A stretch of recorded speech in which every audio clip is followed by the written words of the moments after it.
Hey guys, Derek here, and we're going to talk about snacking without the gain. A lot of my clients, face-to-face clients here in the studio, always have questions about how to snack and what they should be eating for snacks, and what that looks like in their day, and some good snacking items. So we're going to go through that because we don't want to let snacking sabotage your diet. Um, when you're snacking, for example, when you're watching late night TV and you're snacking on whatever you're snacking on, you probably don't realize how much you eat and how many useless calories you put into the body. So usually with my face-to-face clients, I always talk about eating 5 to 6 meals a day every 3 or so hours. And while you don't absolutely have to stick to that protocol if it doesn't fit in with your lifestyle, it is a good habit to have, just to create the habit of not missing meals, not missing breakfast. Because what happens is if you miss a meal and you have your 3 meals a day, let's say, and you don't have any snacks in between, if you happen to miss a meal, say you had a meeting at lunch and you missed it, well, now you've missed eating for potentially 5 or 6 hours. And when you do sit down to eat, you are absolutely starved and you're going to overeat. And that is a huge way to not get to your goals as far as weight loss goes and potentially put on more weight. Okay, so it's really important to eat every few hours just to even get in that habit, but it also helps metabolism run a little bit better. Your body's constantly putting fuel into the fire and keeps that fire burning. Okay, so let's go into this a little bit. We'll go over some of the different foods and types of food and whatnot. Filling up on fiber. So basically, fiber cleans out the intestines and is really the cleaning crew for your body. Gets rid of all the junk.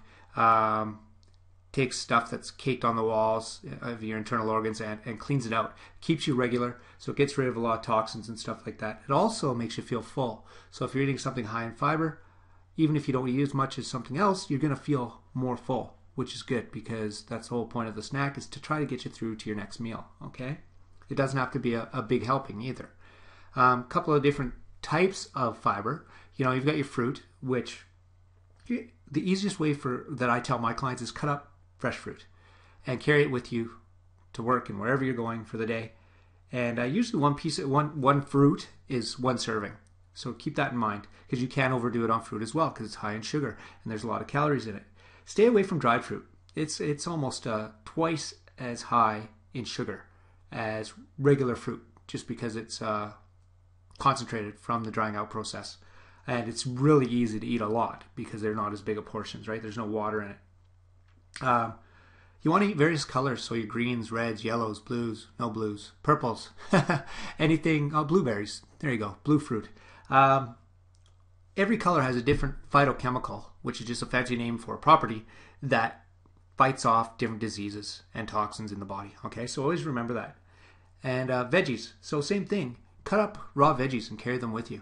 Really easy to do. You can combine that with hummus, some type of light dips, oils, stuff like that, and it makes for a good snack and it's easy to eat, and you almost guaranteed if you have prepared it and cut up, you will eat it, because how many times have you sat down somewhere and somebody's already cut them up and you're like, oh, this is sweet, I can just eat it, it's no problem. So make sure you do that. Again, you're going to get from both your fruit and veggies all your vitamins and minerals, which are paramount to your health. And again, various colors. The different colors in the veggie world do the same thing. They are phytochemicals. Each color has a different property. Okay, for example, tomatoes have lycopene, which fights off certain types of cancer. Carrots have carotene, which help with eye health. So a couple different things there, okay, to remember. Third one on the list is unrefined whole grains. And what I mean by that is a lot of the stuff that you buy in the stores as far as bread goes and whatnot is really just white flour that's masked as whole wheat flour, but it's not much better for you than plain white flour. And what I usually tell my clients is get sprouted grain bread, and that really has a lot of nutritional value to it. It also is very, very heavy nutrition-wise, but it also fills you up, okay, which is awesome. Rice cakes, light crackers that are baked. I'm not a huge fan of crackers, but you can do it. Whole wheat pitas, and makes you feel full and will round out your snacks, okay? So let's go on to the next one.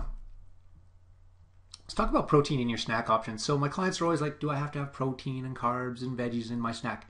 If you set up your snack the exact same way with the same mentality that you would set up a meal, then you're going to be fine. So you want to have a protein source, a carb source, and a veggie or fruit source. And it doesn't necessarily have to be as big as one of your meals, but coming from each part of the food pyramid, I guess you could call it, totally makes sense. So what does the protein do for you? Protein makes you stay full longer because it takes longer to digest.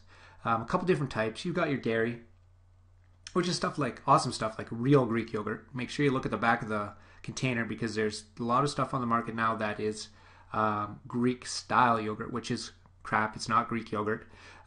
Greek yogurt has a very high protein count, and if it does not have that high protein count, it is not Greek yogurt. I'm talking 11% or higher, 11 grams per serving or higher. Also, try not to get the ones that are flavored already. Just add your fruit to it to add the flavor, because the ones that are already flavored are pretty chock full of sugar. Okay, so take a look at that as well.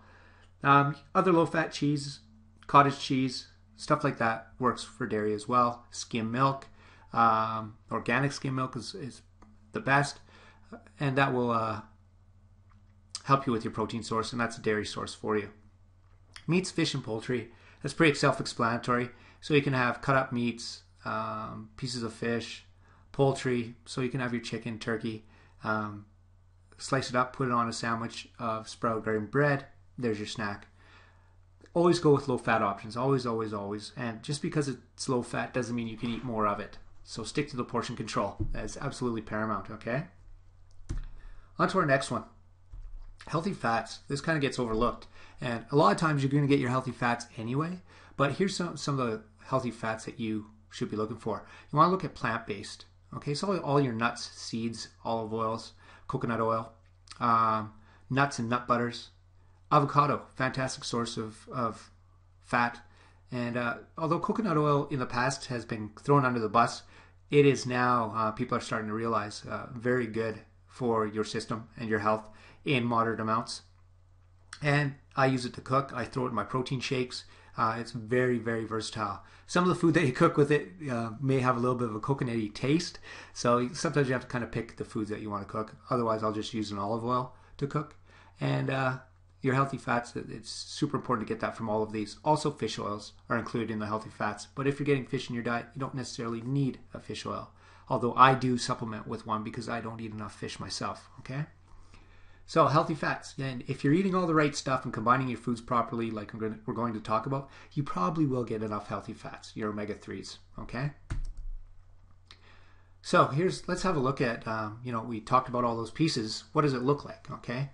So you have an idea of the foods with fiber and protein, good fats. Here's some combinations. Raw carrots with low-calorie hummus, okay? Awesome, hummus is fantastic. Apple slices with the skin.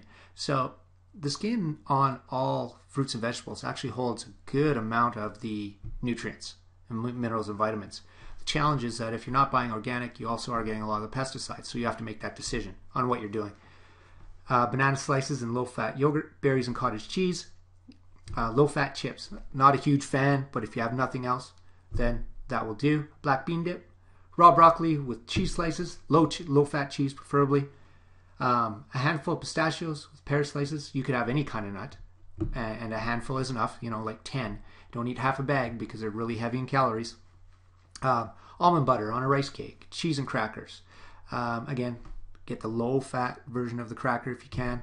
Celery sticks and low-fat dressing or hummus or peanut butter. There's a lot of things that you can put on a celery stick. One of the things I like to do is put celery stick with peanut butter and raisins, and really good. I think they used to call that ants on a log or something when I was a kid. I can't remember. Hard-boiled egg with orange slices. Meat with slice of cheese. So this is not prepackaged meat. This is meat that preferably you've cooked and you've just sliced up, and it's for ease of use for a snack. Milk, so preferably a skim-style milk, and organic if possible, with peanuts. Again, just a handful. And so it could be peanuts, almonds, cashews, any of those. Guacamole. Fantastic because it has awesome avocado fat in it, and low-fat crackers. Okay, so just some examples of what you can do for a snack, and you can combine any of these. And again, your portions a little bit smaller than your meals, and you've got your snacks. 3 meals, 3 snacks a day.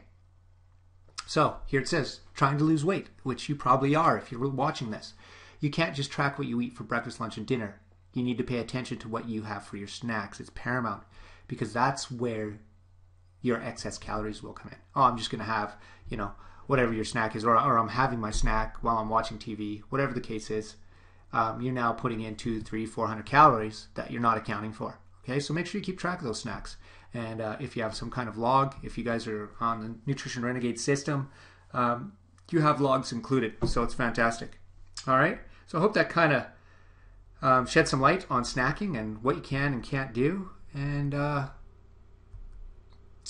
let you know how to go about it. All right, that's it for today. Thanks, guys. Take care.